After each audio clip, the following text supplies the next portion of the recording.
खाने बनाने का झंझट। सुशील ऑफिस से घर आते ही सुधा पर गुस्से में चिल्लाने लगा। कहने लगा कि क्या सुधा, ये तुमने कर रखा है? तुमने आलू के अलावा और कोई सब्जी बनानी नहीं आती? तुम रोज रोज टिफिन में आलू भर के मुझे दे देती हो। तुम्हें पता है मेरे ऑफिस में सब मेरा मजाक बनाते हैं और कहते हैं कि तुम्हारी मार्केट में क्या कोई और हरी सब्जी नहीं मिलती, या तुम्हारी वाइफ को खाना बनाना नहीं आता, जो तुम रोज आलू आलू ही उठा करके लाते हो। इस पर सुधा ने कहा कि अगर तुम्हें इतनी दिक्कत है तो खुद ही बना लिया करो। जो तुम्हारा मजाक बनाते हैं उन्हीं को बोलो कि वे तुम्हारे लिए भी टिफिन लेकर आ जाएं। और अपना पैर पटकती हुई अपने कमरे में चली गई। तभी सुधा के फ़ोन की बेल बजी। देखा तो उसकी बड़ी दीदी नूपुर का फ़ोन था।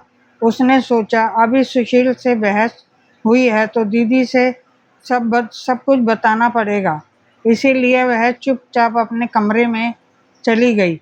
थोड़ी देर बाद वह सुशील के लिए नूडल सूप बनाने की तैयारी करने लगी। उसको पता था कि सुशील गुस्से में है, उसे भी खुश करना है। जब उसने नूडल सूप तैयार कर लिया तो सुशील को आवाज़ लगाई, परंतु उसे तो गुस्सा चढ़ा हुआ था। इस पर उसने कोई भी जवाब नहीं दिया। सुधा को थोड़ी देर बाद याद आया कि उसने अपनी दीदी को फ़ोन करना है। नूपुर को फ़ोन लगाने पर उसने सुशील के बारे में पूछा तो उसने सब कुछ साफ साफ बता दिया। सुशील और सुधा की शादी को पूरे 2 साल हो गए थे। अब आए दिन उनके बीच में लड़ाई झगड़ा शुरू होने लगा। सुधा की हर लड़ाई में सुशील से शुरू होती और सुशील पे ही ख़त्म होती। नूपुर अपनी माँ से तो बात नहीं करती थी क्योंकि उसकी माँ को उसकी यह आदतें पसंद नहीं थी। वह अपनी मासी से बात करती थी। माँ और मेधा आपस में बात करके नूपुर के हालचाल पूछ लिया करते थे।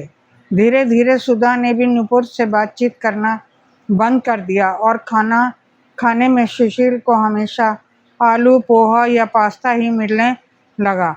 कभी होता तो वह बाजार से मंगा कर अच्छा खाना खा लेता। अब उसके ऑफिस वाले भी उसका मजाक बनाने लगे तो आए दिन घर में कलेश होने लगा और लड़ाई झगड़े शुरू रहने लगे। नूपुर ना तो घर में कोई ढंग का काम करती थी, ना ही अपने कपड़े उपड़े धोना, खाना बनाना, बर्तन साफ करना या घर की साफ सफाई बिल्कुल नहीं करती थी। उसे अपनी सास से भी एलर्जी थी और काम से भी, इसीलिए उसकी माँ उसे पसंद नहीं करती थी क्योंकि वह एक घरेलू और कामकाजी महिला थी। उसे सुधा को घूमना, खाना और अच्छे कपड़ा पहनना कुछ ज़्यादा ही पसंद था। वह ना तो ज़्यादा किसी से बातचीत करती थी और ना ही इसलिए उसे कोई पसंद करता था। अगर दोस्तों आपको यह मेरी कहानी पसंद आई है तो इसे लाइक और सब्सक्राइब करना ना भूलना। यह एक सच्ची और घरेलू कहानी है। धन्यवाद।